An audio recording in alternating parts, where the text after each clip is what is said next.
Paul, I wanted to ask you, the president's economic advisor, Austin Goolsbee, just came out on the 4th of February and said that unemployment fell to 9%.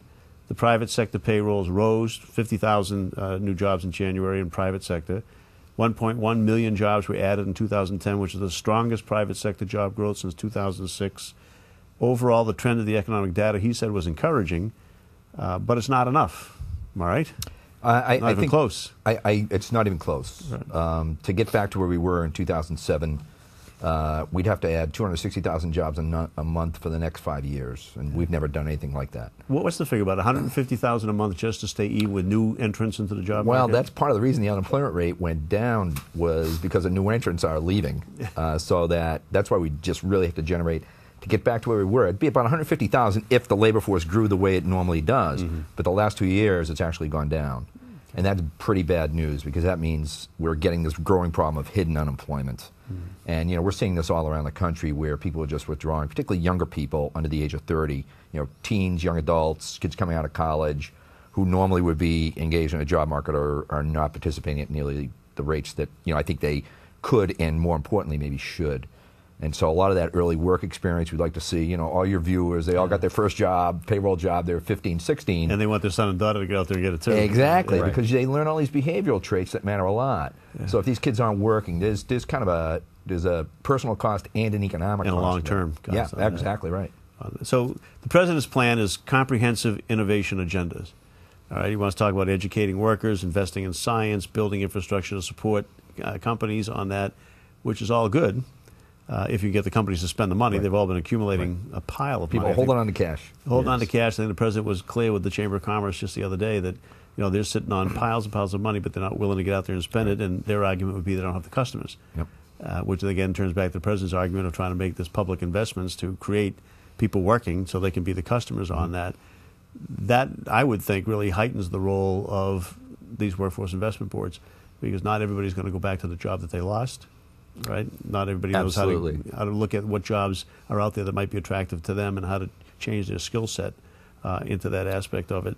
So if a person is unemployed and they walk into a one-stop shop, the first thing they generally look at is a computerized listing of jobs that are available and things that are needed for that job. Or right, they're probably going to meet what's commonly called a resource room, and the resource room is going to show them information about what kind of jobs are available in the local area. They're going to register. They're going to help, in many cases, create a resume for themselves.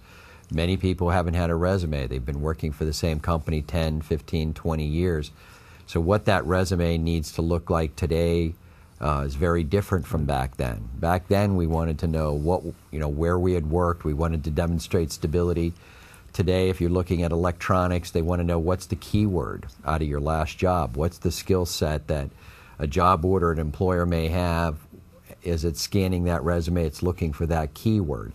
So going in to get help with how that resume needs to look like. And secondly, in many places, to get an assessment again of what skill sets do I have, and what do we see being utilized in the local labor market. So if you can do that at the same time, pick up your unemployment assistance if you're getting some, deal with questions about your health care, whether you're continuing it on through your own efforts through the former company, or whether you're moving on to the state program on that.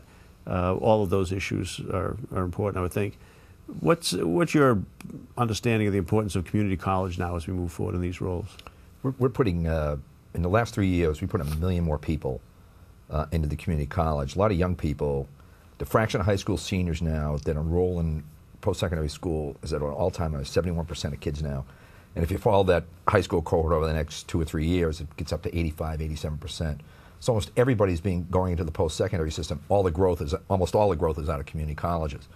So they've really become this, I think people have looked to them as institutions that are kind of going to replace some of the old goods-producing industries as kind of the way we get upward mobility in our society. And the pressure's on community colleges now to kind of figure out how to improve the retention performance, how to tie a little bit more strongly into the job market.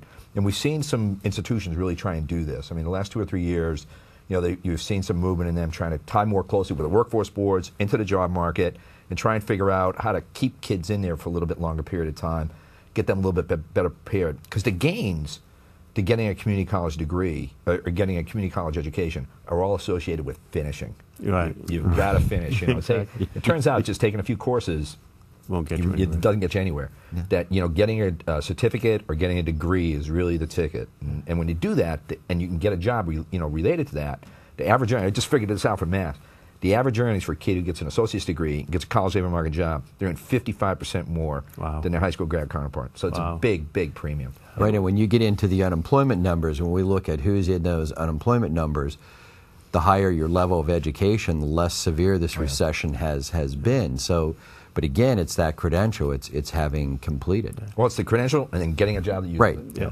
Well, you know, Northern Essex Community College, Middlesex Community College, North Shore Community College, the three that primarily public schools that touch on our district, are all under good leadership and all working in this area.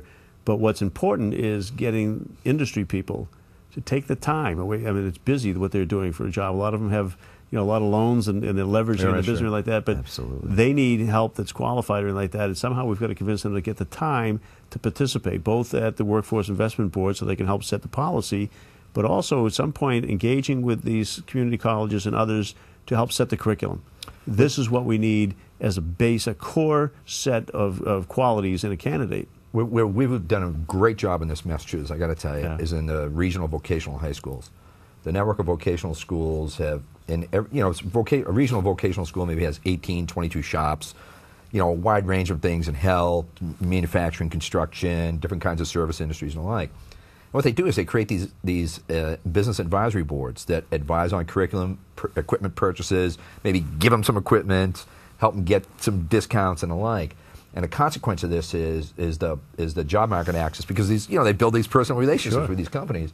And so as a result, the employment and earnings outcomes and post-secondary access for kids out of the regional voc schools is just fantastic. I would argue Massachusetts, without question, has the best network of vocational and technical schools in the country. I love to visit them. The kids are so focused on that. Yeah. And their results on the MCAS test are fantastic. Yeah, and they are. When you think about it, a lot of it has to do with the fact that they understand what it is they're going to school for. Yep. You know, so they may be in school, you know, one week and out on a job the other week, but when they go back to school, they understand what it is they were learning for the application. When you're in the 8th grade or 10th grade, you know, you learn the formula for a volume of a cylinder. Right. Well, you know, when you're in a shop class and you take that piston and you put it in the cylinder and it doesn't fit, then you know what your problem is. Yeah. Right. Yeah. And we had a lot of different groups get together during the summer and in the previous year when the Recovery Act was out there, trying to get employers involved and connecting them with the workforce investment boards and talking about working on curriculum to move in that direction. And most were extraordinarily responsive to that, and really, you know, did a good job of coming forward. And then we'll have to find a way to who's going to populate those classrooms and get it done.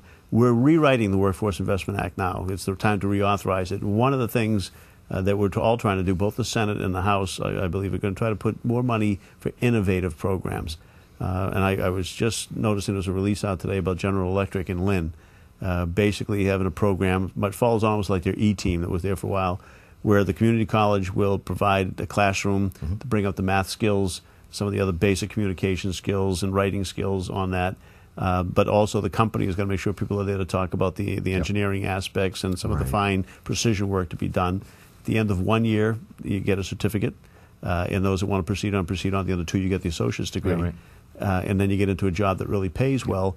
That's the kind of model that we need to do. We have similar things in nursing. We have similar things in some of the energy companies that are coming along. But that's making the difference. I mean, people have to be excited about what it is they're going to change their careers for, if in fact they have. It's hard enough to have to change a career. But you know, to know that you're getting something that's going to excite you and you're going to be able to do it is important.